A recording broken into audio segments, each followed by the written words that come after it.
Bonjour et bienvenue sur Matacoco. Donc dans cette vidéo sur les nombres décimaux, tu vas apprendre à multiplier de tête un nombre par 10, 100 et 1000, mais aussi par 0,1, 0,01 et 0,001. Allez, c'est parti. Donc tout d'abord, comment multiplier par 10, 100, 1000, etc. Donc la propriété est la suivante. Donc pour multiplier un nombre par 10, 100, 1000, il s'agit de lui donner à chaque chiffre de ce nombre une valeur 10, 100 ou 1000 fois plus grande. Donc si je prends mon tableau des unités, donc je veux par exemple poser l'opération de tête 207 x 10. Donc je vais placer 207 dans mon tableau. Donc le 2 c'est le chiffre des centaines, le 0 c'est le chiffre des dizaines et le 7 c'est le chiffre des unités. Je veux que chaque valeur soit 10 fois plus grande puisque je multiplie par 10. Donc je vais décaler d'un rang vers la gauche, ici, le 7 comme ceci. Donc mon 7 des unités va devenir le 7 des dizaines, le 0 des dizaines va devenir le 0 des centaines, et le 2 des centaines va devenir le 2 des milliers. Je pense bien à rajouter le 0 des unités, ce qui me donne donc 2070. Deuxième exemple, je veux poser donc de tête l'opération 2,458 x 100. Donc je vais, comme tout à l'heure, placer mon nombre 2,408 dans mon tableau. Donc le 2 c'est le chiffre des unités, je place ma virgule, puis les chiffres des dixièmes, des centièmes et des millièmes, comme ceci. Et ensuite, je veux multiplier par 100. Donc, chaque chiffre de mon nombre va avoir une valeur 100 fois plus grande. Donc, je vais décaler les chiffres de 2 rangs, comme ceci. Donc, le 8 des millièmes va devenir le 8 des dixièmes. Le 5 des centièmes va devenir le 5 des unités. Du coup, je place ma virgule. Le 4 des dixièmes va devenir le 4 des dizaines. Et le 2 des unités va devenir le 2 des centaines, comme ceci. Et donc le résultat est 245,8. Troisième et dernier exemple, je veux donc calculer 13,4 x 100. Donc je place 13,4 dans mon tableau et je vais décaler donc chaque chiffre de 2 cases, comme tout à l'heure. Donc le 4 des dixièmes va devenir le 4 des dizaines, le 3 des unités va devenir le 3 des centaines et le 1 des dizaines va devenir le 1 des milliers. Je rajoute un 0 et je lis donc 1340. Alors, conséquence, qu'est-ce que finalement j'ai fait? Parce que j'aurais pas toujours un tableau à ma disposition. Donc en fait, si je dois multiplier un nombre décimal par 10, 100 ou 1000, cela revient donc à déplacer la virgule de 1, 2 ou 3 rangs vers la droite. Comme je dois obtenir un nombre 10, 100 ou 1000 fois plus grand, je déplace cette virgule par la droite. C'est bien ce que j'ai fait. Et si besoin, je rajoute des zéros.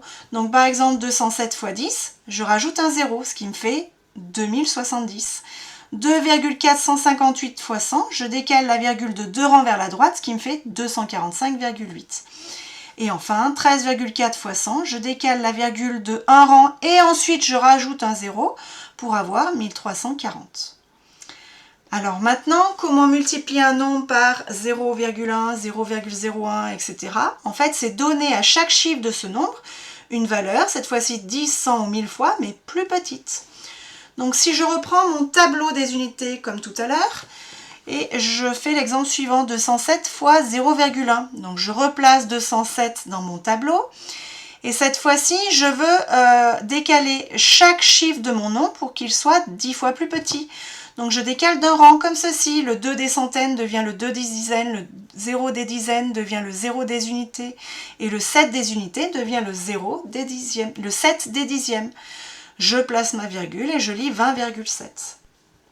Voilà pour le premier exemple. Deuxième exemple, 245 fois 0,1. 0,01. Donc je pense que vous avez compris. Je place le 245 dans mon tableau. Je décale chaque chiffre de 2 cases. J'obtiens donc ceci et je lis donc 2,45. Et enfin, 14 fois 0,001, je place 14 dans mon tableau. Je décale chaque chiffre de 3 cases vers la droite. Donc ce qui me donne le 1 des dizaines devient le 1 des centièmes. Le 4 des unités devient le 4 des millièmes. Je rajoute les zéros et la virgule et je lis donc 0,014. Alors finalement, comme je n'aurai pas toujours un tableau, qu'est-ce que j'ai fait? J'ai multiplié donc des nombres décimaux par 0,1, 0,01, 0,001 et cela donc revient à déplacer la virgule cette fois-ci de 1, 2, 3 rangs, mais vers la gauche pour obtenir des nombres plus petits. Alors, si je l'applique donc sur les exemples suivants sans utiliser de tableau. Donc cette fois-ci, 2,56 x 10. Je dois décaler la virgule de 1 rang vers la droite pour obtenir un nombre plus grand, ce qui me donne 25,6. Si je veux multiplier 43,27 x 100, je vais cette fois-ci décaler la virgule de 2 rangs vers la droite à nouveau pour obtenir un nombre plus grand et j'obtiens 4327. Exemple suivant, 0,05 x 1000, donc je décale la virgule de 3 rangs vers la droite. Donc je décale la virgule d'abord de 2 rangs et je dois rajouter un 0, ce qui me donne 50. Inversement, si je dois faire 17,5 x 0,1, cette fois-ci je vais décaler la virgule de 1 rang, mais cette fois-ci vers la gauche, pour obtenir un nombre plus petit, ce qui me donne 1,75. 256 x 0,01, je décale la virgule de 2 rangs à nouveau vers la gauche puisque je dois obtenir un nombre plus petit, ce qui me donne 2,56. Et enfin, 34,57 x 0,001, donc je vais décaler la virgule de 3 rangs à nouveau vers la gauche pour obtenir un nombre plus petit. Comme je n'ai pas suffisamment de chiffres, je vais décaler de 2 rangs et je vais rajouter des zéros pour obtenir 0,03457. Et voilà, c'est terminé pour cette vidéo.